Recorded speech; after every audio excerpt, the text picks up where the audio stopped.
You're listening to My Grito Podcast Network, celebrating the culture of Chicanos and Latinos one story and voice at a time. Listen to more My Grito Podcast Network shows over at mygrito.net. Connect on social, on Instagram and Facebook at My Grito, the My Grito Podcast Network. 3, 2, 1. Mario, what's up, man? Hi. What's going on? Quite a bit. How's it going? Good. Got some art stuff going, pretty much same as always. Have you done anything like this before? Podcast, radio, anything?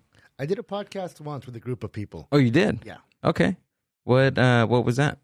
It was in promotion for my first event. I had my first solo gallery in downtown Pomona. Okay. Some guys came over and they kind of like took a promotional podcast beforehand with me and the other event holders. Okay. It was about an hour long, simple, just a regular talk. Was it inside the art gallery? Yeah, they actually brought all their equipment. They brought the lights, they brought the mics and everything. Oh, shit. Yeah, I know. It was pretty cool. Full-on production in there, right? Yeah, it was impressive. I wasn't expecting all that. You're just expecting just a couple of cameras and or mic, really, or yeah. probably just the one mic and an iPad or something. Yeah, I'm not sure how all this stuff works. Well, welcome, dude. Welcome to this little podcast that I do, and I appreciate you coming out here. Yeah, thank you for having me. No worries. I did want to talk about your gallery out in Pomona, correct? Yes. Okay. So can you tell me a little bit about that? Sure. I curate a gallery wall in Pomona, in downtown. It's right in the heart of where they have the art walk. A good friend of mine, his name is Sergio. He runs a foundation called Clownski Lounge. What they do is they help kids with disabilities, homelessness, and cancer. They run tons of fundraisers, great events, and he has a beautiful wall that he just let me curate. He told me I could put up my art, feature local artists. At the moment, I got about 20 artists. All who have their art up on the walls. Most of the art is $100 and under, and then we have a couple art walks a month, and the venue itself holds like music artists on the weekend, so we have tons of traffic that come through and take a look at the art and can afford to take it home. Nice. So when you say curate, what does that entail? What does that mean? Well, that basically means I put up the art on the wall. Okay. I find the artists. I help them fill out an application so they can give me their artwork. They give me the prices that they want to sell it for, and all the information. I put it up on the wall with title cards, make it all look nice, and then make sure the lights are hitting it so it looks good. Oh, sweet. So you're pretty much like the coordinator between the artist and the space that they're showcasing their stuff, right? Yes, exactly. How long have you been doing that for? It's been almost a year now, I think. Oh, sweet. Yeah, Clownski, that's what he likes to be. Clownski, that's right. Okay. Clownski, yeah, I've heard of that. Yeah, he's been active with me for a while and continuously doing this every month. At this point, we're just kind of rotating the artists out every 2 months so we can get some fresh art in there. But yeah, he's allowed me to curate the wall for a while. And prior to that, the other podcast I did was for another solo show that was just around the corner from that one. That's where I started out doing these shows and getting artists and putting their art up on the wall. Sweet. And then aside from curating, you have your own art too, don't you? Yeah, I do my own art, and I feature it in much more than just my gallery. I'm not even sure where I'm at the moment. I have stuff up in the Ontario gallery, in a gallery in San Pedro, a couple different restaurants. They're going to open up a veterans exhibition in Buena Park next month. I just submit and I put my art anywhere that they'll have it. Nice. And then you're doing pop-ups. I think that's originally how we met. We met out in San Bernardino. There was an arcade out there in the parking lot on Foothill across from the McDonald's. Yeah, the McDonald's property. I remember that one. That was fun. Yeah. Yeah, they actually had a fence up, and which is a dream for me because I can just hang my art up there instead of bringing up my whole setup. But yeah, I normally have a whole big setup. I put my art up. I put lights up anywhere that they have pop-ups, art walks, farmers markets, whatever. Yeah, it was cool because like some of your like art is like it's like 3D looking, right? And then you had these glasses that me and Adam were just walking around looking at all your stuff, and you let us use these like chroma depth, yeah, glasses, and we put them on. Yeah, can you put? Yeah, there we go. I brought them with me. And yeah, we were walking around like looking at your art, and it was pretty cool. Like it was a good time. Yeah, thank you. I discovered those way after I was already painting. I specialize in neon, reactive, and blacklight art. Okay. And those glasses, the chroma depth ones, what they do is they make color pop up in a 3D way. It changes the depth. So red comes out in front, blue in the back, and everything in between. And somehow when you put it against fluorescent lights or fluorescent paint, it just pops out like 100% more. It's crazy 3D, and it's nothing I ever even planned. I discovered them when I was already into my art, and they just happen to go well with the type of art that I do. Yeah, and dude, honestly, when I put the glasses on, I'm like, dude, I looked at Adam. I was like, dude, I'm fucking tripping right now. Like, I'm literally on psychedelics right now, looking at fucking art. But I just have the glasses on, looking at your stuff, and it was a good time. Yeah, do you usually have those glasses just laying around at your pop-ups and stuff? Or? I do. Yeah? Okay. I like to bring the black lights. I like to bring the glasses. Okay. Kids love it. Yeah. I feel like it attracts people and it gives it a whole fun show. Yeah, it's really good. Like, it's fun. No, and then plus nobody does that. Like, when you shared that with us, I was like, whoa, like, this is something new, something that nobody is doing, and it worked. Like you said, it works well with your art. Yeah, well, it's spreading too. I'm not the only one that does it now. Okay. I know that the Paris depot, this guy Greg who runs it, he's actively using those as well. I know another friend of mine, Splatter, he uses those as well, and he does a lot of blacklight art. And Armando Mondizzle, 83 is his name on Instagram. He does a lot of blacklight reactive art. He's a really great friend of mine, and he's starting to put them in his display. I mean, everyone sees the benefit. Pop-ups are fun. I always put up my art up, but it's a crazy thing because lots of times people just walk by and they try not to look at the art. I'm not sure if they feel intimidated or they feel like they just won't want to buy.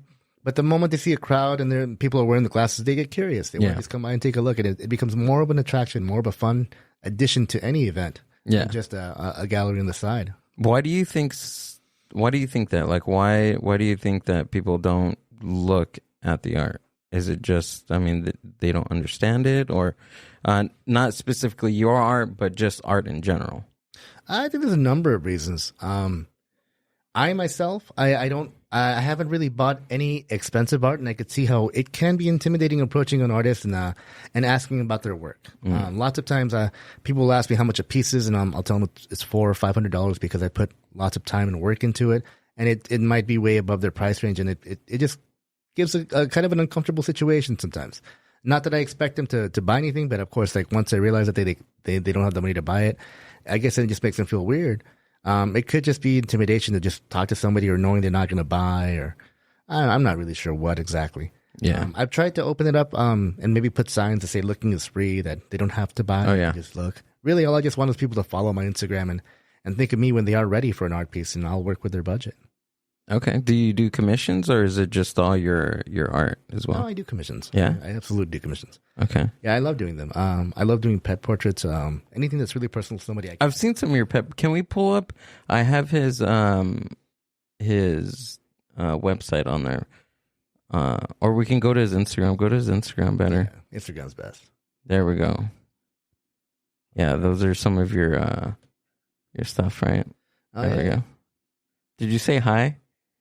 You put the camera on yourself. Did you say hi? I wanted to say She did say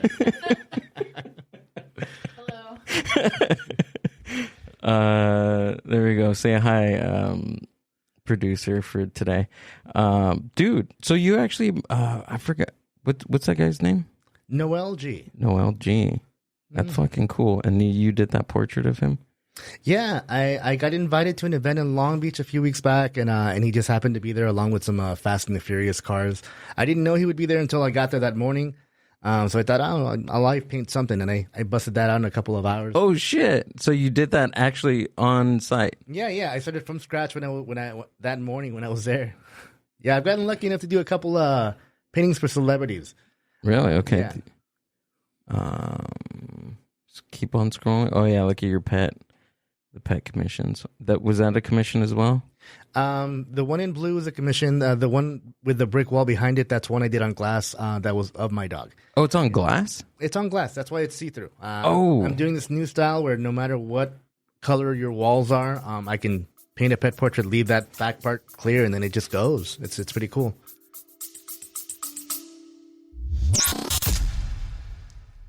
The Mind Buzz is powered by Mind Buzz Media. MindBuzz Media is an on-site video and audio podcast production company. Have you ever thought about starting your own video and audio podcast? Or do you have an existing podcast that you want to take to the next level? MindBuzz Media brings a professional podcast studio to you. Visit mindbuzz.org for more. How'd you figure that out? That's pretty clever. I love trials and curiosity. I'm self-taught. What I normally do is I go to thrift stores. I find beautiful frames that I want to repurpose, take them home, and I'll just find a canvas that fits it or try to paint on them and see what I can make. It's more based off of the frame because I love the way a good frame painting looks. And I experiment. I'll paint on glass. I'll paint on woodboard, cardboard. I'll paint with spray, marker, acrylic, really anything I could get my hands on. If it stains color somehow under the surface, I'll try it. So there's really, you don't, I mean, like what's your style? Like what would you say your style is? It just you in general, or is there a genre? I don't know. I say mixed media because I don't even want to lock myself down. Yeah. When I first got in the scene, everybody wanted to know, like, are you a watercolor artist? Or do you do oil? Yeah. Like if that really defines who I am or what my stuff is. People say I'm a blacklight artist, but I don't always paint in blacklight. Sometimes if I want to do a portrait, I'll just do it with regular colors.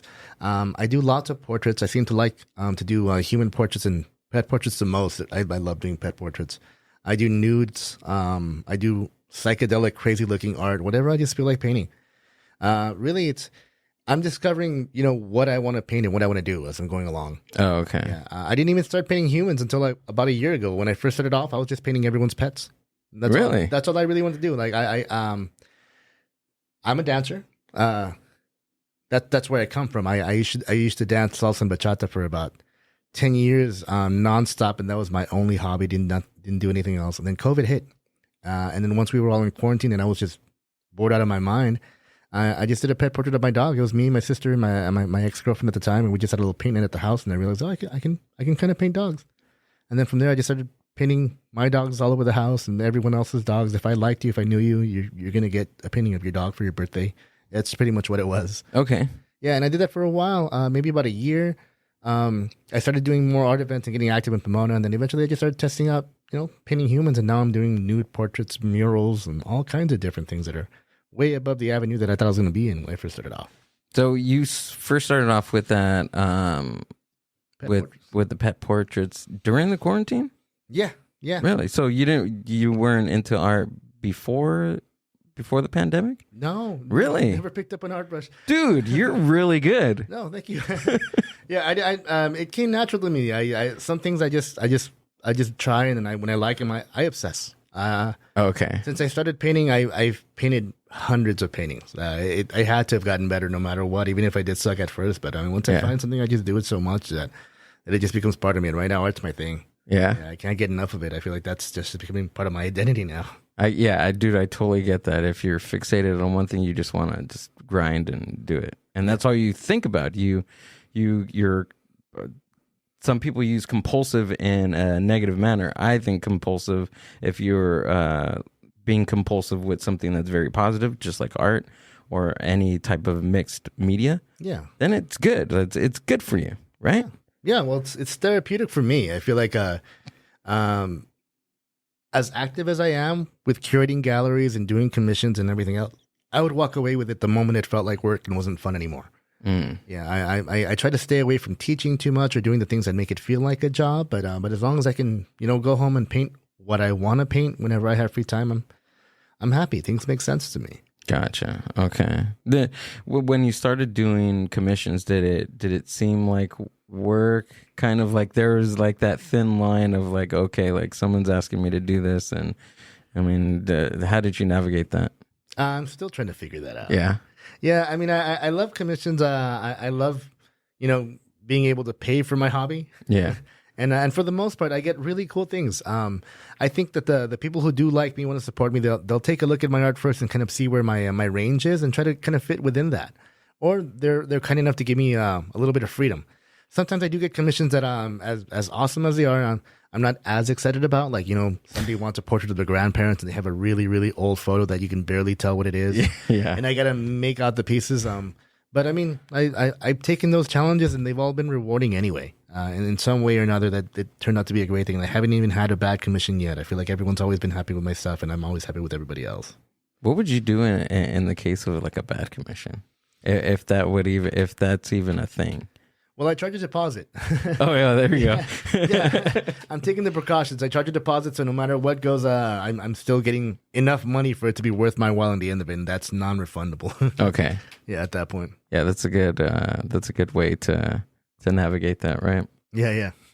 But other than that, so downtown Pomona, you have that wall, right? Yeah, I curate the wall at Curate the Clownsky wall. Lounge. Okay. I have a 4-foot mural, or it's a 4 foot. Oh wow. Yeah, it's a 4 square foot panel that's in the middle of downtown. There's a bunch of them. They're all lined up along a fence. If you ever go to downtown Pomona, you'll see a bunch of art from all kinds of people. Do they have pictures on there that we can Sure. search for? Yeah, I'd like to get that my on there. Instagram has so much art, you'll have to scroll down for a while. But I've done that one a few times. You'll see the big 4 foot panels. It's for the Alley Gallery that's curated by GILL. He does this event called 31 Flavors, where if you're an artist, you want to just pay for the panel for $30. You can go out and live paint for a day. People will see Oh, it. that's cool. Yeah, it's up for months. You got to keep scrolling down for a while. I'll tell you when to stop. Just keep going down. Yeah, there it goes. Yeah, there we go. yeah, the one with the frame to the right with the butterflies. That's Dancing Jack. I painted him 11 Ooh. times. Yeah, it's a little skeleton guy. I like to paint. I did that one. And a good friend of mine, Charles, helped me make a custom 4 foot frame for the thing.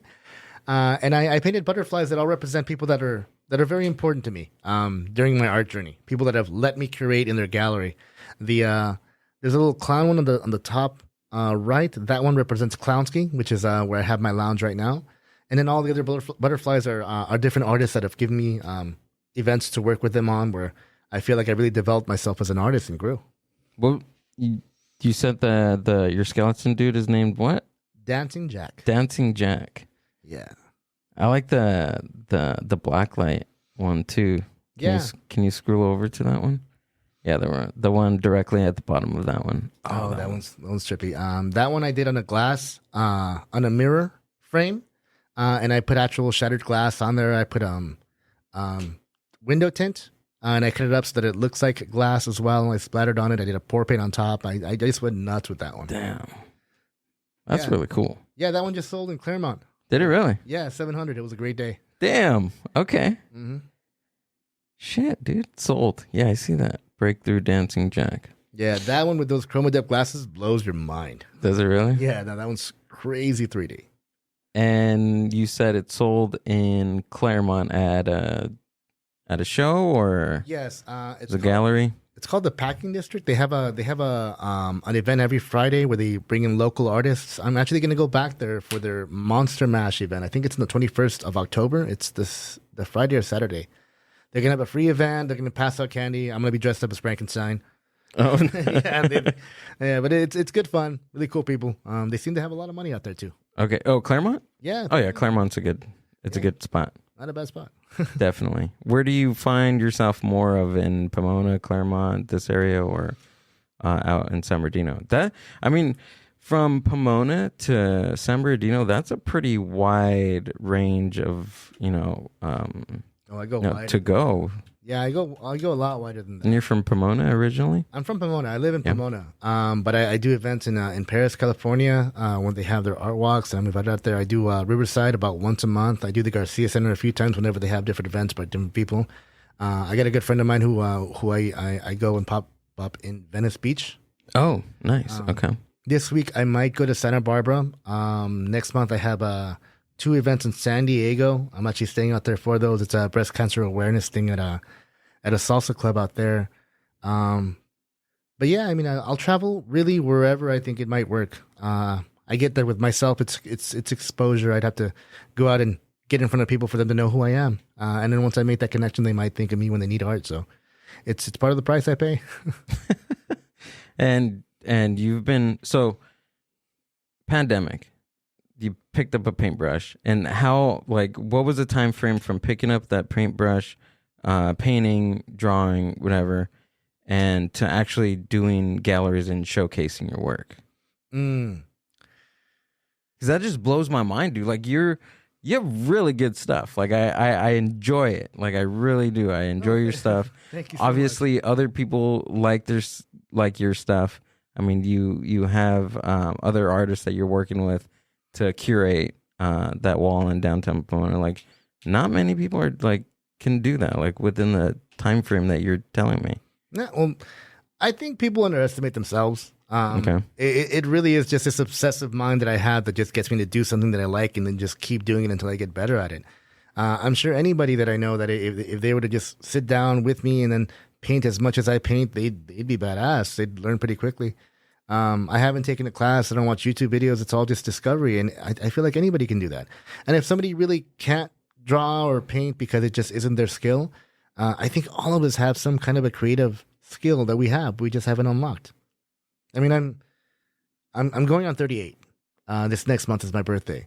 I've been painting for like maybe close to 3 years. I mean, who'd have thought this would be what I'd be doing at this age, at this time, with all my life experience and all the skills I built. I didn't discover that I had the skill. And if you would have asked me 5 years ago, like, oh, could you paint? I would have. I mean, I have no desire to. I wouldn't even want to be an artist. It wasn't something I was looking for. Yeah. We all kind of have a lot that we haven't discovered about ourselves. And creatively, I think that the world doesn't really explore what they can do or take advantage of it as much as they can. My sister, who I live with, she's an incredibly creative person. She's actually my go-to person when I want to get an opinion on a painting or see what it's missing. And she was deathly afraid of painting. And I think partially because by the time people were asking her, "Oh, do you paint too?" Like she just was. She felt like she might have been like in a shadow from me or had expectancies. And then I didn't push her to paint. And then all of a sudden she just tried a couple paintings on her own and they were beautiful. She didn't think she could do it. I feel like most people have that in them. Most people can do a lot more than they think. They're just too afraid to. Even myself, I paint paintings and I post the end result. But if you saw it in the middle, you would think, oh, this guy doesn't know what he's doing. There's a really ugly phase in that painting where people get stuck at it and they just don't do the last couple steps to make it look great. And my paintings look a lot like other people's before the last couple steps, usually. Yeah, there's a quote somewhere out there that says some people usually they quit when they're maybe 2 steps. Like you do 2 more steps or you keep going at it and their product or whatever they're working on is reaches their goal or their idea of what they want to. Yeah, you got to trust the process. That's it. You'd be surprised. I do acrylic among other mediums, but I like acrylic because it's one of the most forgiving. I could paint something and make it look horrible, and then all it just takes is a little bit more white, and that part's blank again. Yeah, and I could just keep moving the eye around or do whatever I need to. I could spend hours and hours on the painting. Eventually, it's gonna look good. Yeah. I actually don't have too many paintings I've given up on. Some I've even left alone for about a year, came back to it, gave it an hour of work, and it just became so much better than I thought it would in the beginning. Yeah. Oh, that's cool. Yeah. That's crazy. And plus too, like like art is just like it's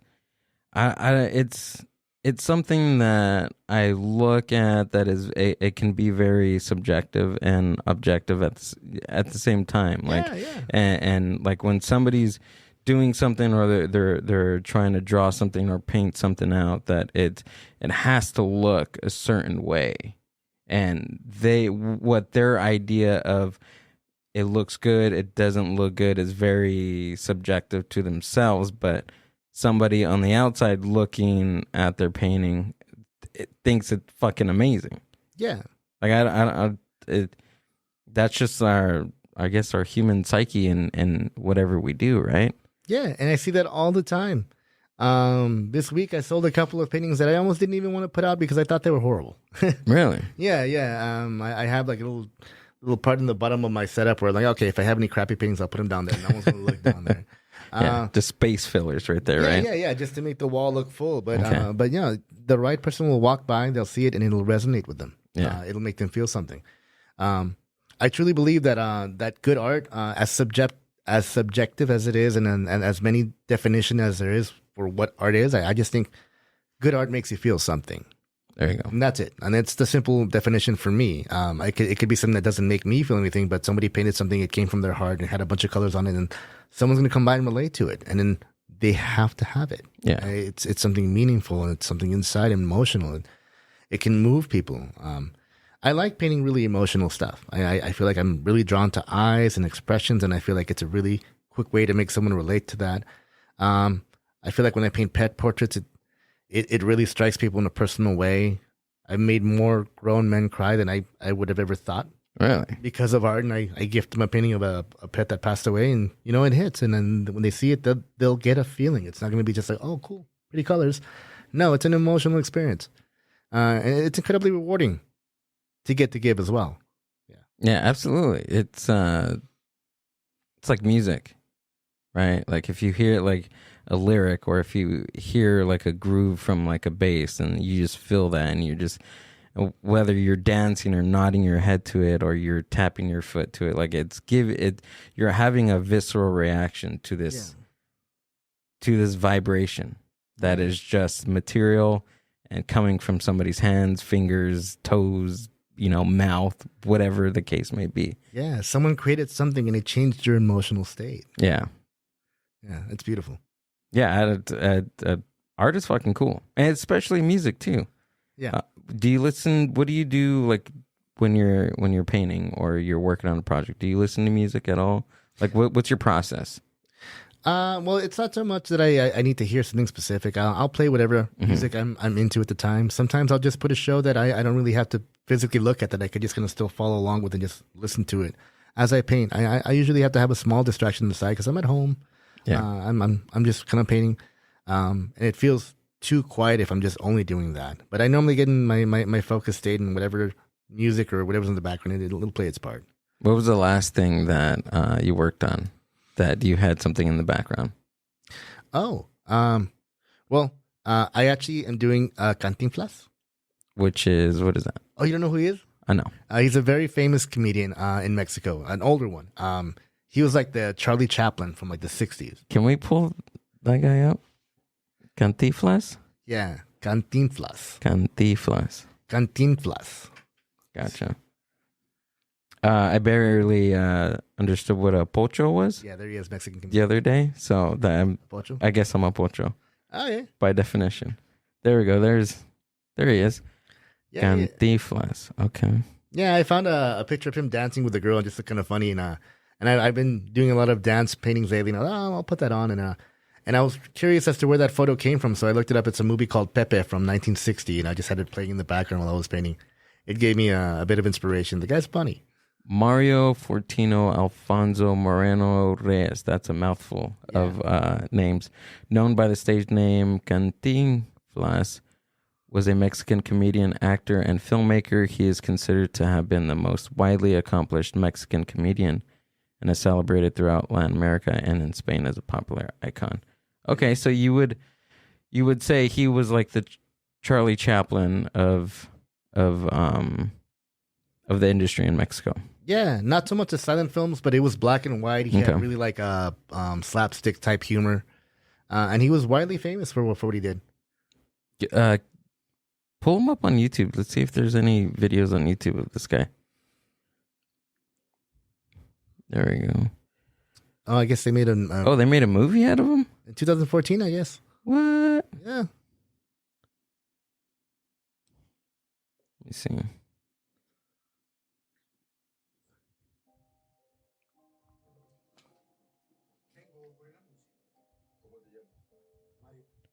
Oh, that's just the film though. Oh, there we go. What's my line? Let's go to that first video. This is the trailer about him. Yeah, okay. Yeah. I didn't even know his name was Mario until today. There you go. Look at you share a common thing with him. Yeah. See, there's one from the 1960s. Yeah. Go up to the toolbar. You see where this says the sound up there? Hold on, I'm gonna go get the audio. Hello, the battle brief. Now let's all play What's on Line. And now let's meet our award-winning panel of What's My Line. First, the delightful star of stage and television, Miss Arlene Francis.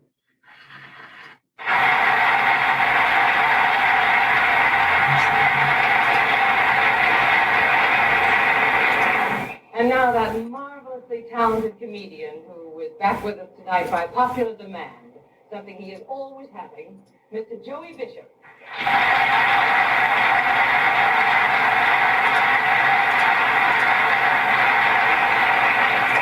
It's my pleasure to introduce a young lady whose voice of Broadway is sometimes heard around the world, Miss Dorothy Kilgallen. So that's him then? No, none of them are No. him yet. Yeah. No?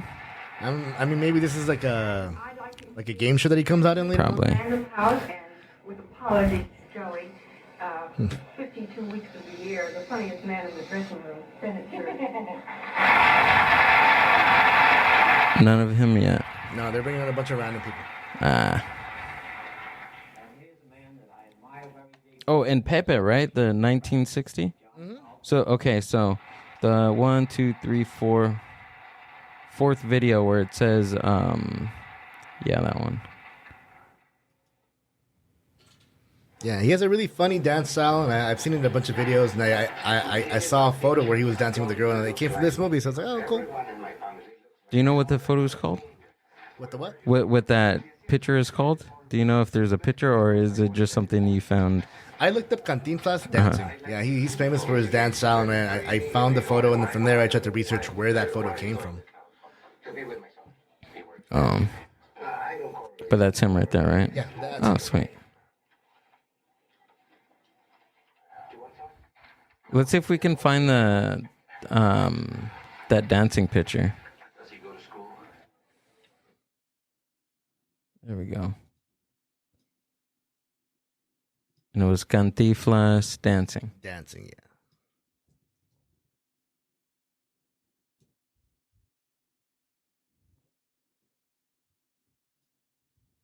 Images, there we go.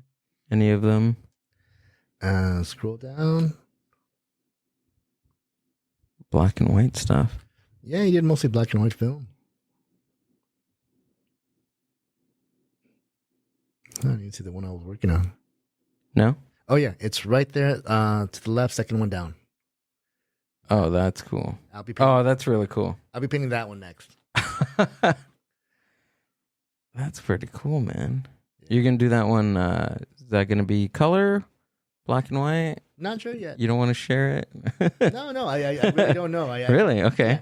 Lots of times it really is just a discovery process. I already kind of got the black and white down sketch. And then from there, like, I'll just paint it, and after a while I'll be like, oh, maybe I can throw in some color here, or change up a certain part. Okay. Yeah, I really don't always plan them out. I just start, and then the art will do its thing sometimes. So that's the art piece that you're currently doing. Yes, I'm working on that one right now. Gotcha. How long does it usually take for something like that? Depends on the size. Yeah. I've had How big is that one that you're doing?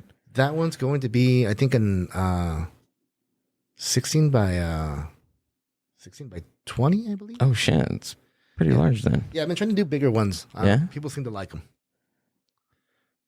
Yeah, that one's gonna be cool. Yeah, it's a fun one. When do you think that's gonna be done? Probably within a week. Within a week? Yeah.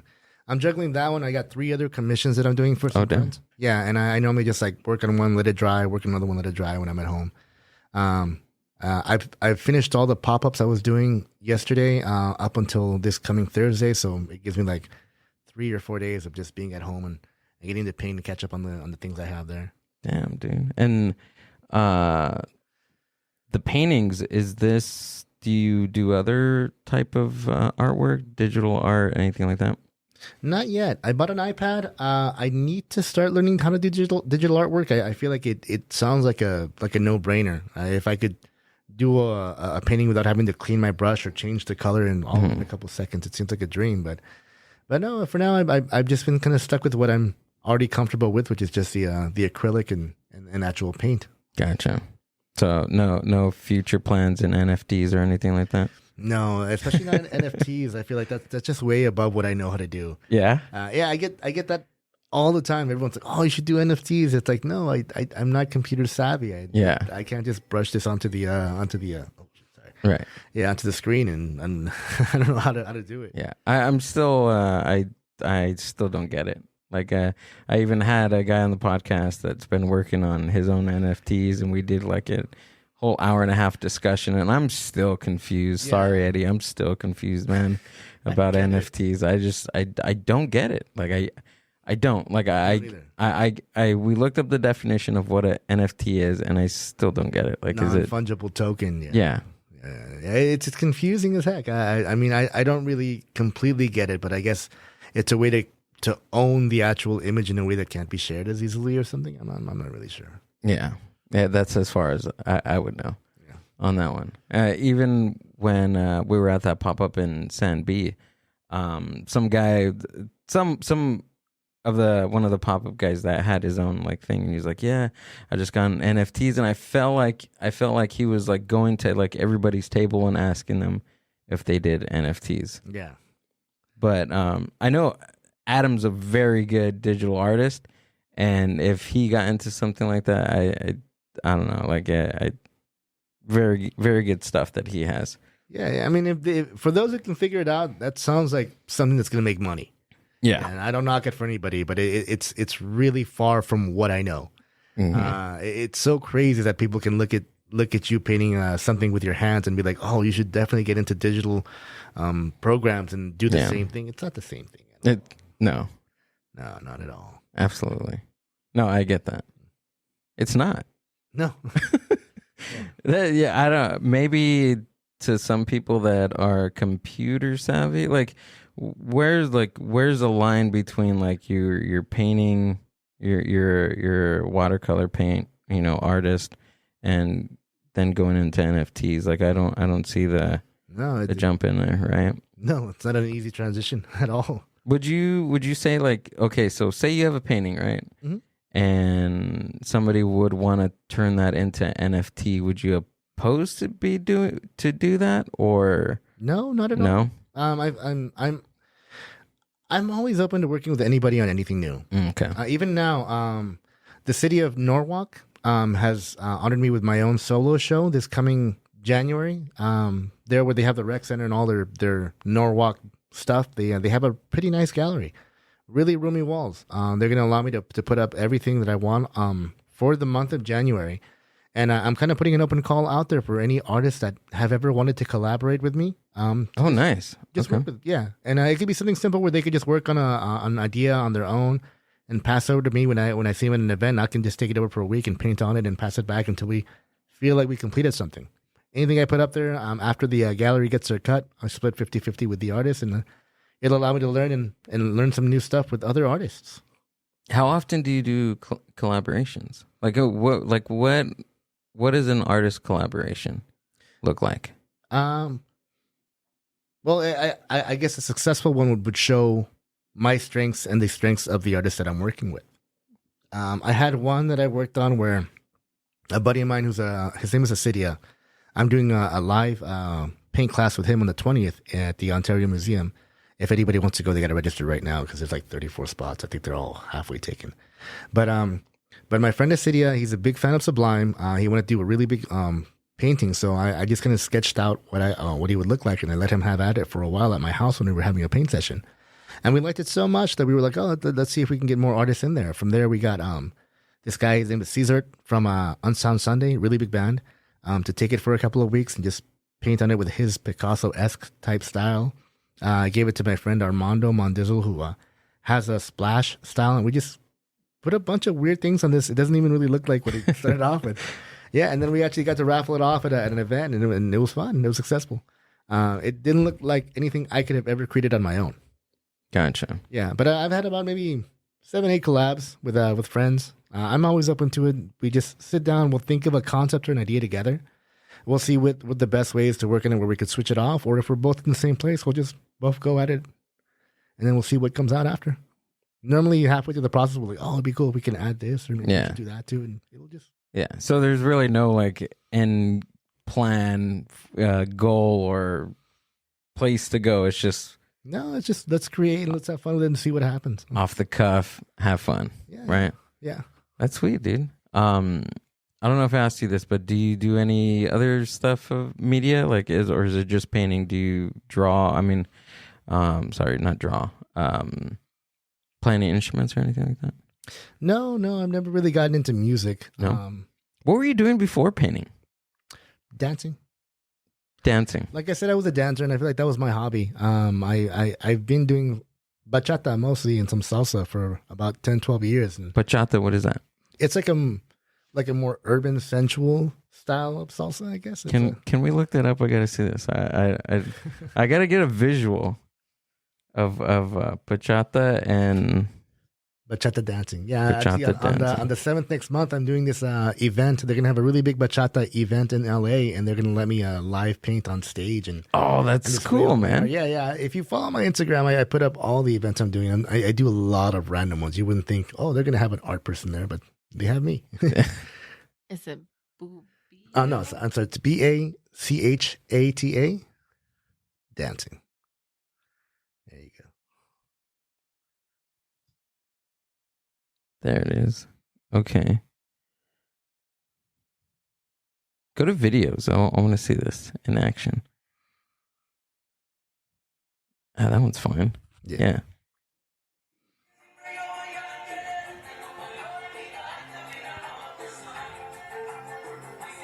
Okay.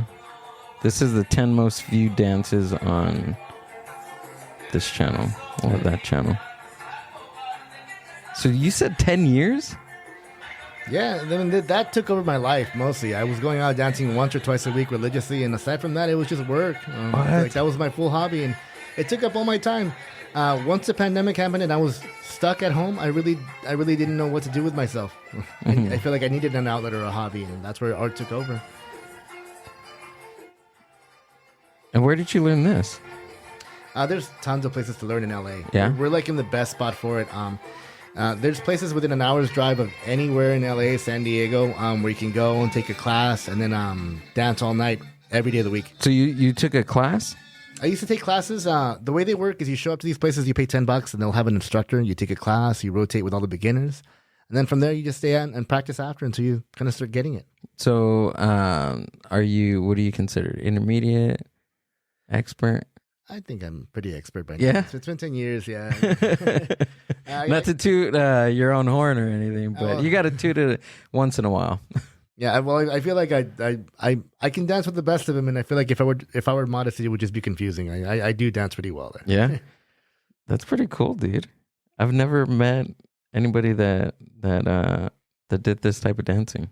No, well, they're out there. Yeah? I just went to a festival last night that had dancing till 6 a.m. in the morning. They have hundreds of people. What? Yeah, they do them once a month now, but they're nuts. Like, they rent out these big hotels like the Marriott where they have all those conference rooms. They fly out dancers from Spain and Europe and Mexico and all over the world. They teach workshops for an hour from like 8 a.m. all the way to noon. They have pool parties, and they teach again from like 3 o'clock to 7. Then they have performances till 9, and then dancing until 6 for 3 nights in a row. Yeah, you'll pay like $200 for the package, and then you'll get a hotel room in there, and you just have a whole weekend of fun. They pop up like once a month now. It's becoming a big thing with salsa and bachata. There's really cool places to go to. Have you done any of those events? As far as like my art? Yeah, no, not your art, but like the dancing events. Have you participated in one of those? I was just at one last night. Really? I fell asleep at 6 a.m. No fucking way, dude. Yeah. I'll do pop-up events and do my art and pack up my stuff, and I'll just go find some place to dance. Yeah. That's fucking cool, dude. Yeah. I'm hoping to start showing my art at these events. I feel like I've already gotten an in with these salsa and bachata events. Lots of them have hosted me and had me show my art there. But these festivals, they house like thousands of guests. Yeah, that'd be a really, really big audience.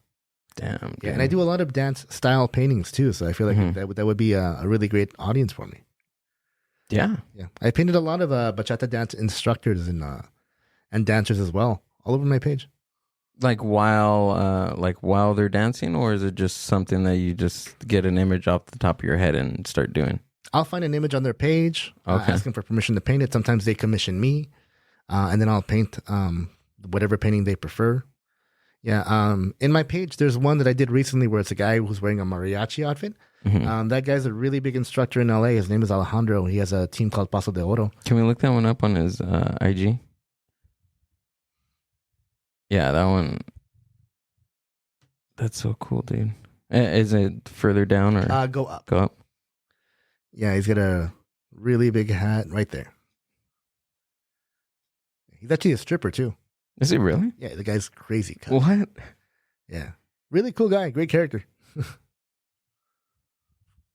Wow, that's cool. And that's his handle up there.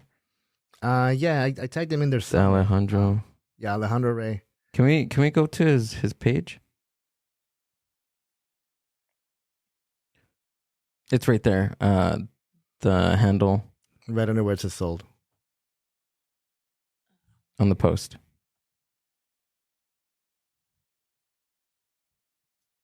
There we go. Oh yeah, he's like super fucking cut, dude. Crazy cut, yeah. Damn. Stripper, dancer, and so he did. So that was the commission that you did for him? Oh, nice.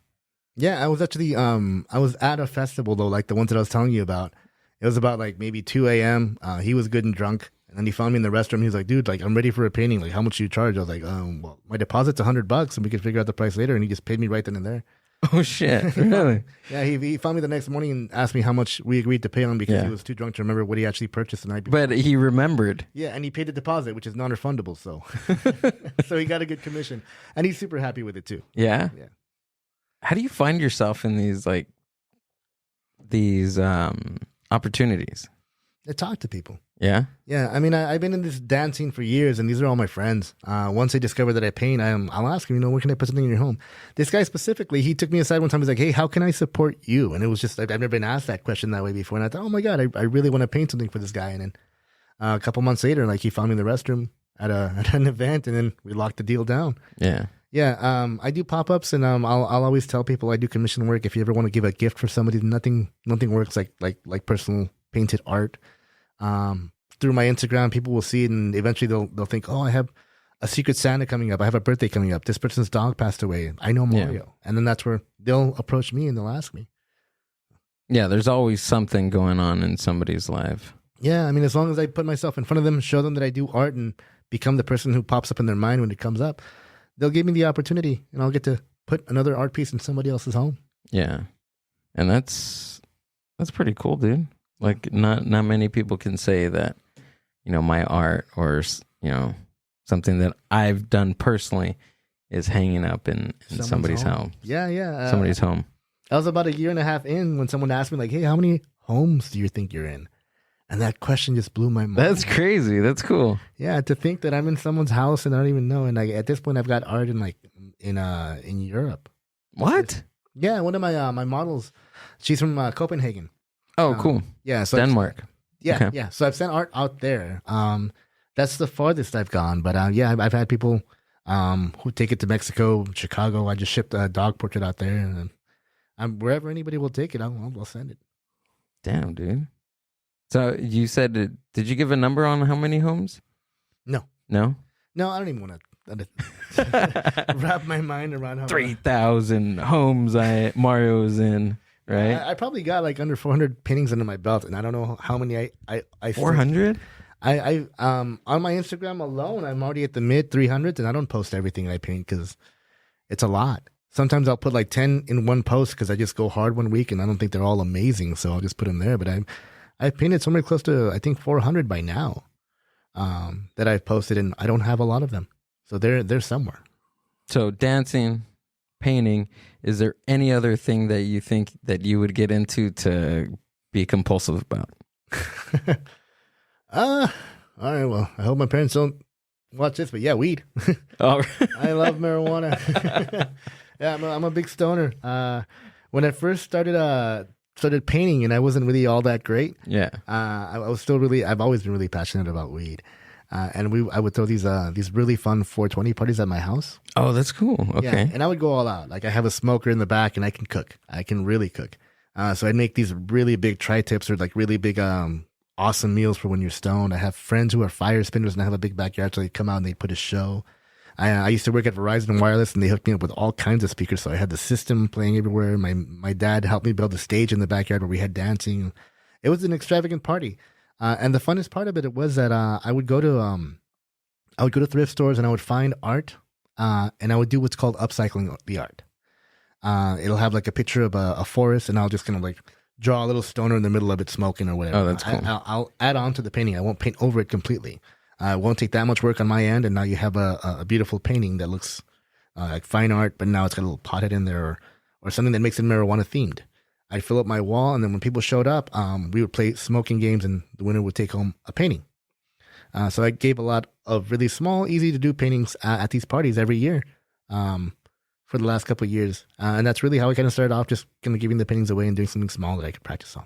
Okay. Yeah, but weed is a really big part of my life too. When was the first time you got high? What did it feel like? It wasn't great the first time. Did you know you were high? Huh? You knew you were high? Oh, yeah, I did it intentionally. Yeah. I was in the Army, and I was super straight edge most of my life. Mm-hmm. I even used to break dance for DARE, Drug Alcohol Resistance Education. Okay. I used to break dance too. That's another thing. I would go to pep rallies and I would convince people not to do drugs with my dancing. And then and I joined the Army, and I was even more straight edge and thought, oh no, that's just like a hard drug. You need to do it. When I got into the salsa bachata dancing, I met some really cool people that were more open-minded than I was and smarter than I was, and explained to me how that's even less harmful than alcohol. Mm-hmm. So I decided to give it a try, and blew my mind. Really? Yeah, I went to a Super Bowl one time. They had a ton of food. I didn't know food could taste the way it tasted on weed. And then it just became something I do all the time now. Yeah, I'm always stoned and painting, and I feel like it helps influence it too. Yeah. Yeah, your painting seems like it's have you done any cannabis inspired art like recently on your Instagram? Yeah. I just did a Marilyn Monroe where, like, if you put the light on it, you see like she's a little hidden. Oh, dude, yeah, I think I've seen one of those at the pop-up that I was at. Yeah, I'll do a little hidden joint. Like hidden like little stuff in there. Yeah, I remember that, dude. Yeah, I did a self-portrait of my eye, and it looks just like my eye, wide open. But once you hit it with the black light, the red lines pop out, and it says "I'm high" in the middle. Oh, that's fucking cool. Yeah, I like doing hidden stuff you cannot see until you hit it with the black light. That is fucking cool. Yeah, but I do a lot of cannabis-inspired art too. Yeah. I feel like it's my cannabis-inspired art and my nudes that I kind of make, and I just know that this is more for fun because they won't let me hang it in half of the places that I get to go to. Really? Yeah, lots of places I go to are family-friendly, so it's like, oh crap, I can't bring the nudes, I can't bring the weeds. But we need something. We need a place to where you can hang up nudes and where you can hang up, cannabis-inspired art. Yeah, well, maybe that's where we're gonna get someone to help me out here. If anybody's listening and you know a place where I can put my nudes and my weed artwork, let me know. You know a dispensary that has clear walls, or or a strip club that just needs more beautiful art on the wall? Like, let me know. Like, I'll put it up wherever anybody will put it. If I can just put up an art piece in every business and just put my card under it so people know I'm there, I'll put anything anywhere. There's got to be some place. There's got to be somebody out there listening or that watches this on YouTube that knows of a place or knows of a gallery. I hope so. I walk into buildings, and then if I see that they have bare walls or even they have a couple art pieces, I'll ask them, like, hey, can I display art here? Would it work? And I found lots of places to display it, but it's just the nude artwork that won't. I go into bars and they still won't have it, even though it's 21 and over, because they still have families during the day. It's tough. Is it? Yeah, and I love painting nudes. And the weed stuff. I feel like it's fun for me. I feel like I love showing those off, and I have to kind of censor myself and put those in a different pile now. Gotcha. Yeah, there's got to be somewhere. We got to help out Mario to get those, because I want to see them. That just to go into a place like a dispensary or a 420 friendly place and to see cannabis art. Like, I mean, that's. Yeah. There's got to be some place. No, and I'd love to. And I'd love to have more opportunities to make more of it if there was more of a demand. I feel like I'd be afraid to put it up in dispensaries because they come and go so quickly. Yeah, I don't feel like those are businesses that always stay, and I could imagine me driving by and it just being an abandoned building. Or maybe in their lobby. Maybe, but I don't think they stay that long. Even fancy dispensaries, I don't see some that stick around for years before they had to pop-up shop somewhere else. Yeah. Okay. And I don't always keep That's track fair. of where my stuff is, so I don't want my stuff to just go missing. I try to find established businesses that have been there for a while, and I know they're not going to go anywhere, and I'm always going to visit them. What would be the ideal place to put up a cannabis art? Well, it would be a dispensary if I just knew that they were around for a while, or if it was owned by like a big company that I just know that, they're not going to do things with the wrong regulations and get shut down by the cops. Oh, okay, yeah. Yeah, there's a lot of fancy ones too. Yeah. Like really fancy ones. Like some out in Long Beach in LA that are, it's like, damn, like am I in an Apple store or am I in a dispensary? Yeah, yeah. I did a weed contest at a dispensary. I'm trying to remember the name of it. It was in Moreno Valley. It was a nice one too. They always hold events, but I got second place for painting there. But they don't usually put stuff on their walls too much. I didn't get to keep anything permanently there. But yeah, there are some dispensaries out there that have art. I guess I find one that'll let me put my stuff up there and keep it up there for a while. See if I can get some business from it. How was it? Being a fan of cannabis now, how was it growing up during the war on drugs? How was that? How was that affected by your not smoking pot until like you were older, right? Yeah, I had blinders on when I was younger. I feel like up until I started smoking, like I didn't even see the people around me that were smoking. weed. Oh, okay, I see. Yeah, and I was really judgmental too, so nobody really wanted me to know that they smoked. I feel like I had people who are super close to me now that I realized, they weren't hanging out with me back then because they went over to the side to smoke weed and they didn't want me to be there. They didn't want me to be there, but yeah. Yeah, but have you seen that? Have you seen that movie, Reefer Madness? Have you watched it? No, I have not. No, can you pull that up on YouTube? Reefer Madness, dude. I think it was a film in. She's gonna pull it up right now, but 1950s,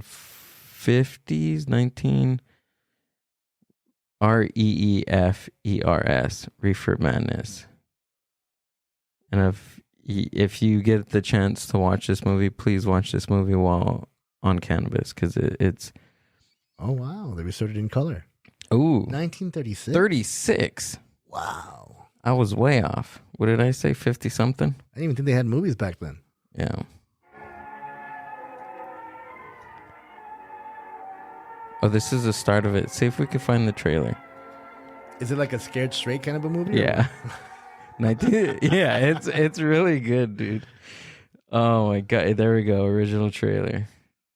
Perfect.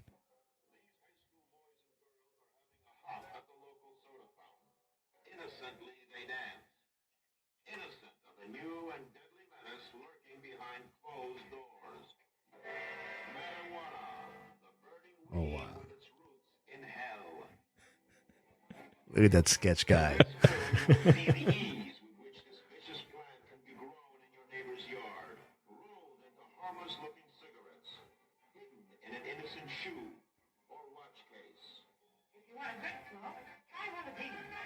You will meet Bill, who wants to pride in his strong will as he takes the first step toward enslavement. It's not turning me off to weed yet. So far, it's pretty good.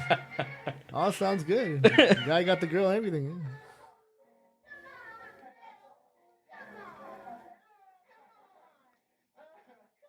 Smoking the soul-destroying reefer, they find a moment's pleasure, but at a terrible price. Debauchery, violence, murder. Why is it always the window? It's always somebody jumping out of the window. It's just so much more dramatic. There's the attic.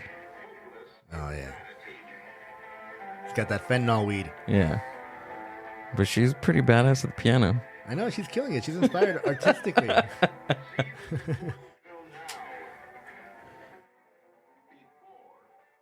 is too late. Oh, no.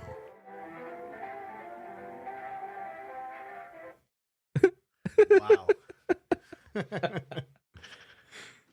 Reefer Madness, you gotta watch it. Looks really good. It's fucking funny, dude. It's like, oh, it's great. It's a good film to watch, All right. especially when you're stoned. Yeah. I'll keep that in mind. I always reference back to that because it's just so silly now. But I mean that was the climate back in the early 40s and 50s and even 60s, dude. It just blows my mind like how futuristic like that we're living in. Just walking into a dispensary and buying weed. At like a fucking place that looks like an Apple store. Yeah, in the super clean, concentrated form that we would have never thought, that has no smell. And it's amazing what there is now. What do you do? You do dabs or at all, or is it just basically just flour? I do dabs most of the Yeah? time, actually. Yeah. Most of the time? Most of the time, yeah. Really? Yeah, like at home, I have my dab rig right there. I got my torch and I got my waxes, and then I just got my art stuff, and I just sit down and do my thing for a while. Really? Okay. Yeah. Gotcha. You actually just strike, I don't know, maybe, I don't know, you just strike me as like a flour person. A what? Like flour, just regular, just weed. No concentrated stuff, anything like that. Just Oh no. Straight. I have a joints or something. crazy high tolerance for. Do you well, really? Yeah. I think it's my last name. It's a Solorzano curse. My dad, my dad could drink like a sailor, and then he could eat chilies that you would think you'd die in. Like whatever it was he tried, like it feel Yeah. like there was never something that was like too much for him. I myself, I don't like a lot more than weed. I kind of dabble with psychedelics. I think they're awesome. But I just do them occasionally. I don't like alcohol. Okay. I try to acquire the taste. I like the feeling of it when I'm buzzed, but it just takes so much. Oh, for you? Yeah, I got to measure out like 7 shots of liquor and just try to take him and chase him real quick before I throw up because I can never stand the taste. Really? Just to get the buzz started. Yeah. Yeah, but I've always been that way. I'm a big guy. I feel like I've always had a high tolerance, and then when it came to weed, like I took dabs, and in a couple of dabs, I'm good. Really? Yeah. So even like with alcohol, you have to really put it down to. I got to plan ahead. I got yeah. You got to have a plan when you go out and you're drinking with this guy. I got to measure out my shots. I got to get a good chaser that takes the taste away, and I got to just drink it when nobody's looking because I make the faces and it just doesn't look cool. So you said psychedelics. What psychedelics have you tried? I've tried shrooms, Okay. DMT. Not sure if this is all legal to say over the. I did a painting on acid. Can we Google it? Of my dog with a bunch of crazy stuff. Oh, that's cool. Okay. Yeah. One of the first black light paintings I did was on acid. I had a friend of mine come over, and I set up all the art, and I made it so that it was all ready to go. And he was kind of like my trip sitter. And I tried acid. It was one of the first times I'd ever tried it. And then from there, I just like colors were wild. I started going nuts and just putting as much colors as I could into like an already pre-sketched painting of my dog, and it's one of the craziest paintings I had back then. Like I've been trying to duplicate that style for a while. Damn, dude. So sometimes I can't even like bring out a sentence when I'm high on acid, and to actually paint something that actually looks really good, then that's pretty challenging. It didn't look great at first, and I was using my fingers and scraping the thing. And my Oh, really? You're getting on into it, huh? I made a mess, and I had to walk away and be like, "Hey, clean this up. I'm too high." And then I come back and I'll go back on into my buddy. Yeah, but I mean, it wasn't perfect at first, but it was fun, and it really did open my eyes to the way colors could go, and change the style, change my style up a little bit too. Yeah, that's very, I don't know, like I kind of want to try that now. Like I want to do, mushrooms or something and then draw, or actually I did plan on doing that, but it never came. I think I was just way too high to actually start something. The secret is to prep it so that it's just you already have the accessible. paint. Yeah. Oh, okay. You can't start mixing paints or preparing anything when you're on it. It has to be there ready. If you have a painting that's already sketched out and you're already like halfway through it, so you kind of have a direction when you start doing it, then that's best. If I had to start all over and set everything up and get ready to paint when I'm on anything, it's not going to happen. Yeah. Well, what's your experience on DMT? That was nuts. I feel like that's been the elite to everything else. Absolutely. It's like probably like one of it. What do they call it? The spirit molecule? Yeah. Dimethyltryptamine? Yeah. I mean, that was wild. I mean, time, reality, it just kind of becomes a blur. Yeah, and once you're out of it, you're like, oh, I'm back. Like, but it's a really wild trip. It's one of the craziest things I've ever seen. Yeah, I mean, really, it's not even that describable. I wouldn't even know how to do it. It's just nuts. Undescribable. Yeah. I mean, like, just think of acid and mushrooms and put them together and throw some more psychedelic feelings in there. That's DMT, really. That's fucking crazy. I've never done it personally. No. No, but I do hear a lot of stories on the podcast, on off air or whatever. But it seems like it's a really good experience. Yeah, it's very good. positive experience too. Yeah, it can be. And with psychedelics, it can go either way. But when I did it, I did it with a group of friends who just knew how to do it. We all went to a room and we all did what's called the gratitude circle, where we all talk about something we're grateful for. Oh, that's good.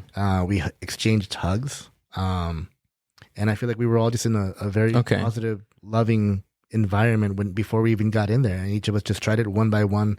We each let each other have our space and we're just around to support. And it was a great trip. I could imagine having tried it in a rave in a different setting, and it would have been terrifying and scary. But no, I was in a very safe zone. Whenever I do try anything new, I'm around responsible people. It's more of the adult way of doing drugs.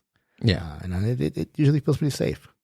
Yeah, that seems like you did it in a very intention, like with positive intention. Yeah, a controlled space. Rather than just taking some DMT and going to a concert or something. Yeah, no, I can never risk that. Yeah. Neither have I. Like, I have a couple of friends that ask me, like, oh, like, what are your experiences? And like, mainly, you just do it at home or doing it in like a controlled space. I mean, being responsible, but also going in with some positive intentions. Yeah, you have to. Yeah, I mean, you're going into something that's beyond your realm right now, and no one could really describe how it feels like to get high in these crazy situations, and you don't know what to expect. It could be very scary.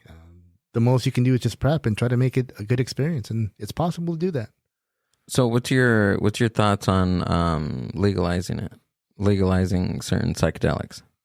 I'm all for it. Yeah, yeah. I mean, I don't know what the repercussions are of letting people have the freedom that they should have, but I mean, I don't think it'll change the amount of way I use it. I feel like illegal or not, I still do whatever I want. Right.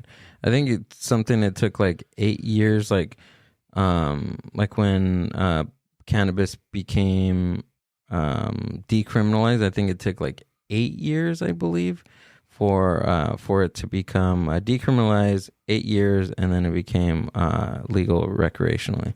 Yeah, and they just now made it so your job can't fire you for. Oh, did they really? Yeah. It was a couple days ago. Really? Yeah, they're still making leaps in that whole process. Can we look that up? I want to see what that like is specifically called. Like, what will we look up? Like, put weed now legal in California and see what pops up from there. I'm sure it'll fill it. Oh, so legal. Oh, look at it. It's legal in Thailand now. So they made it where like your job cannot fire you if they drug test you and you have it in your system because you smoke at home. As long as you're not smoking at the job, you're allowed to. What is that? It's a more recent article because I know it just came out a few days ago. Cannabis laws. I wouldn't know the wording to find it though. Department of Cannabis Control. Put like weed now legal in California. Put job or work in there somewhere. Yeah. It'll pop up. Yeah, some companies are still out there testing for THC. There's a lot of money in those drug tests. Yeah, there is. Okay, recreational use of marijuana has been legal in California since 2016. The article below that, California passes bill protecting employers off. Oh, there we go. Yeah, September 6th. Oh, yeah, that's... there we go. Scroll down, California Republic. The bill passed the Senate on August 29th. A day later, passed a concurrent vote in Assembly, sending it to the California Gavin Newsom for approval. The governor has until September 30th to sign or veto bills. If approved, the bill would take effect on January 1st. Oh, next year. All right. Oh, AB 2188 will still allow employers to restrict marijuana use on the job. The bill will not allow employees to possess, be impaired by, or use cannabis. You want to scroll up? Cannabis on the job. Well, yeah, of course not. Yeah, so basically, yeah, they should, and it should be treated like alcohol. Yeah, of course. Right? The bill also states that nothing contained in it affects the rights or obligations of an employer to maintain a drug and alcohol-free workplace, or any other rights or obligations of an employer specified by federal law or regulation. Wow. Okay. I wonder what, like, after this, like, what's the next step for cannabis in what's going on, you know? Who knows? Maybe it'll be more prescribed by doctors for medicinal use in a more practical way than the other drugs. Yeah, that's true. That'd be a long time. Yeah, but I guess that'd be the next step. Right? Yeah, other than going to one of those green doctors and Getting yeah. the rec- yeah. They don't even, well, you don't even have to do that anymore unless if you're 18, I think. Younger than 18. Yeah. Right? Or 18 and I think it's from 18 to 21 you have to do that. I think it's 21 and over that you can do it without having to get a rec. I remember those. I remember going, I think I've gotten 2 in my lifetime. I remember going to one and it was just super fucking shady. It was just weird. It was just like a kind of like a weird office. I'd go and talk to, sign my name, fill out the little application.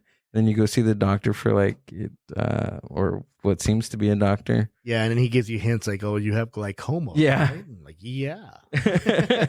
How'd you know? You're good. You're good. You're very good. Yeah, this is why you do this. Or you have like, what kind of work you do? Oh, I'm in a warehouse. Oh, and you have constant back pain, right? I'm like, oh yeah, sure. Yeah, it hurts. Yeah, go ahead, put that on there. Glaucoma, whatever. I got it. It's all good. But yeah, it was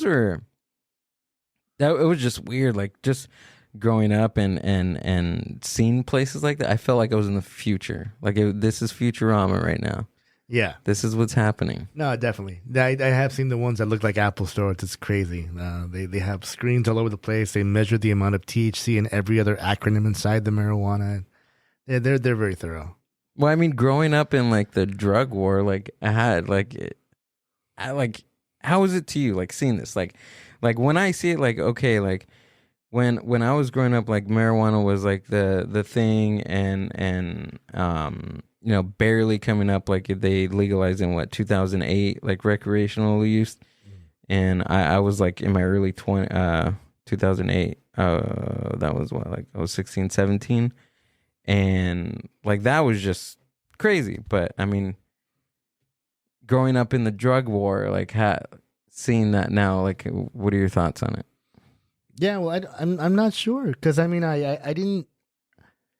I wasn't for weed back then, and I guess I didn't really follow the drug war so much to see if how are these guys getting punished. I just knew that that's drugs, they're bad. I'm just not going to be involved in it. Gotcha. I never really followed the laws or anything else until I tried it, and then by the time I tried it, I was already in that limbo where things were just becoming legalized, and just becoming widely used, and everybody was normal about it. How long were you in the military for? 8 years. 8? Oh wow.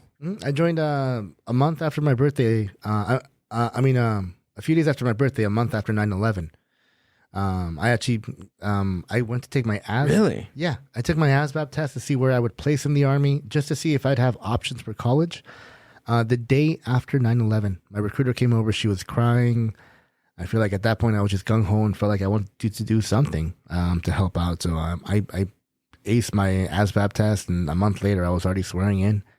I got into the National Guard, which they were the youngest ones, or they were the ones that would take me at the youngest. I had to turn 17 first.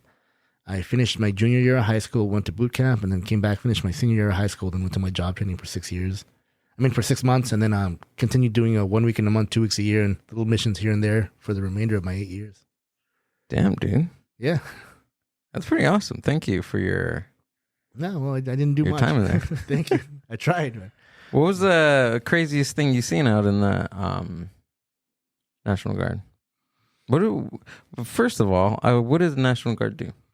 They're like the firefighters of the Army, I guess. Okay. They'll still send us into war and put us in the front lines, but for the most part, we're kind of like there for natural disasters. Oh, okay. Yeah, they're the ones that they'll send in if there's a fire or there's a riot that needs to be contained or something. That's more the National Guard. They're more meant to be in their base and kind of be on standby. I got lucky enough never to actually see wartime, so I didn't see anything too crazy. And what years was this? This was like 2001? Yeah. You nailed Okay. it. Yeah, 1 to 2009. Okay. Yeah. Turns out I can't stand holding guns. I found that out. Really? Yeah, at basic training, I never even tried to become a good shooter. I mean, I thought I was excited about it. Once they gave me the M14, I felt nothing but anxiety. I never wanted to shoot the thing. Really? Yeah, and then from there, I just kind of kept my head low and did what I was told until I finished my 8 years. I got lucky enough never to get put in a dangerous situation or to have to hurt anybody else. Yeah, and within 8 years, that's a pretty the ratio of you not That's a being great run. Yeah. being put into a certain situation. Yeah, no, and I got lucky. I got to go to Guam, the Philippines, Hawaii. I trained with the special forces out there. I had all the fun stuff. I really did luck out when it came to the military, and I feel like it did help me grow as a person. So I'm so lucky that I got to do that. So you were stationed more in the Pacific Coast. Now it's actually home most of the time. Okay. Yeah. I was in San Bernardino for the most part, but every now and then they'd send me out somewhere. I'd have like a month or two where I'd go do something else, and I'd just come right back. It was never anything like a war mission. It was just more like training missions and different things they wanted me to go do. Okay. Dang. Do you have the urge to pick up a gun now? No. I couldn't wait to get rid of it the first day I got it. No. I've made peace with the fact that I'm never going to shoot anybody. Yeah. I've never picked up a gun. I'm not even a fighter. I feel like I'm not even sure I'd win one because I don't fight that often. Luckily, people don't want to fight me. I'm a big guy. Yeah. Yeah, but I'm not violent. I don't feel like any of that's for me. I don't ever want to hurt anybody. Yeah. People want to fight me because I'm a smaller guy. Yeah? I think so. Oh, jeez. I think that's what happens. But no, I'm the same way. Like I wouldn't like I probably would maybe just shoot a gun just for the experience, just to say, hey, I've shot a gun, but I have no desire. I mean, typically when I want to do something, I go out and do it, right? But I mean, it's just like if somebody, hey, like I have tickets to go shoot a gun, you want to come with me? Yeah, I'll go. But I don't make it, a priority to do that, No, and then I don't knock it for anybody who does. Absolutely. I have a lot of friends who still love weapons and love guns. It just did nothing but give me anxiety, and I just couldn't do it. Why do you think that? Why do you think that it gave you anxiety? Who knows? Yeah. Yeah, I mean, I didn't go into it thinking like, oh, guns are horrible. But once I had it in my hands and I felt like I could hurt somebody or myself, it just, I don't know, it didn't resonate with me. Yeah. Yeah, and even now I feel like I'd be more of a pepper spray kind of guy. Like that's what I take to the knife fight. Yeah. What about it? Like, did they do any combat type of training? A little bit for the National Guard. They had some jiu-jitsu training that. Oh really? Oh, that's cool. Yeah, they didn't teach us too much. I got my ass kicked when we were practicing, and I forgot it like a month after. I never used it at all. Like I said, I'm not a violent guy. I can see myself doing that. Yeah, I don't see.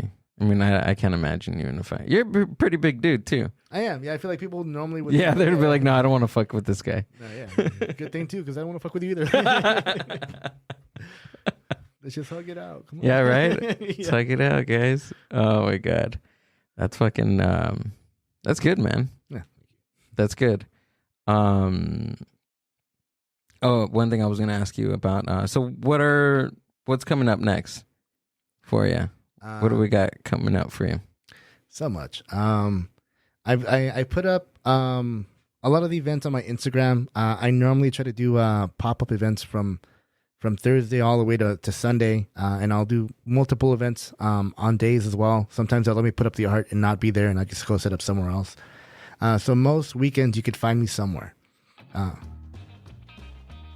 Oh, wow, cool. Yeah. So go ahead and tell us where we can find all your stuff, man. Yeah, there's Clownsky Lounge. I have my gallery there. You could always contact me on Instagram if you're looking to hang up some art and you're a local artist in Pomona. I work with the Alley Gallery to put up those murals on the streets. I'll probably work at another one, but they usually have new artists to do those. I also work really closely with another gallery called Artists in the Alley, who does a really beautiful gallery once a month during our art walk on the second Saturday of the month. I always submit 3 new pieces, and they always have a ton of other amazing artists that submit that. That's one of my favorite shows. Actually, that's one of the shows where I give my best artwork. I try to do something new for them every single month and give them 3 of my best pieces. I got my solo show coming up in Norwalk in the month of January. I got this bachata event on the 7th on my birthday, where there'll be tons of dancers and classes there too if anybody wants to go out and try that. Other than that, just take a look at my Instagram and see where I'm going to be popping up. Let's pull up his Instagram so we can get that up there. All right. There it is. Yeah, in fact, that last post that says Viva the Vets, it's a carousel with like 10 other images, and each image is like another event that I'm doing. So you can just click on those whenever you see an event and just keep swiping so you can see where I'm going to be in case I might be in your city. There we go. Yeah, that one just passed this past Saturday. I had 3 events on the 24th of September. I had to skip a couple there, but yeah, that's where I normally put where I'm going to be. My stories are where I put where I'm going to be that day. So if you don't know, you just go. There we go. Yeah, that's another way. Cool. And then I'm going to put all of Mario's links down at the show description. Of course, if you're watching on YouTube, go down to the episode description. You can find all the clickable links for Mario stuff. Go to his website. I want to check out his website too. There we go. Yeah, that's more examples of. Oh, that's fucking cool, dude. Yeah, that was my first show. Jesus. All black light. That's fucking badass, man. Yeah, I was lucky they let me splatter all over the walls. Yeah? Yeah, with lights, that room was nuts. That was the funnest show ever. Yeah, I'm sure they regret giving me that much freedom. Because they had to paint the walls after I was done. Did they really? Yeah. Do you have any more stuff down there? What are the updates? There we go. Bring it. Show all. There we go. Clownski Lounge. Yeah, I actually haven't updated the event so much on there, but if you click on there, there's images of my art. There's different ways to look at. Instagram really is the best one because that's the one where I'll always update my newer photos. Okay. Yeah. I still have to go check that one out. Adam told me about that one. More Leaders. He told me about that one. And because we were hanging out in downtown Pomona, we didn't have a chance, or I think it was closed that day or something like that. Maybe, we weren't able but to if go. you ever give me a call or write me on Instagram and make an appointment, I can get. Oh yeah, yeah, of course. Oh sweet. Yeah, let's connect that way. But thanks, man, for coming out and doing this. I really appreciate it. It was great talking to you. No, this was awesome. Thank you so much for having me. We gotta do this again, man. It was great. It was great talking to you. Awesome. Thank you. Appreciate it. But everybody go down to the show description, check out Mario's stuff, and don't forget to follow and subscribe. The Mind Buzz Podcast. Bye-bye, everyone. I'll see you in the next one. Thanks for listening to the Mind Buzz podcast. Subscribe to the Mind Buzz YouTube channel and watch full podcast episodes. Keep up with the hosts, guests, and upcoming events by following the Mind Buzz on Instagram @the Mind Buzz. See you on the next one.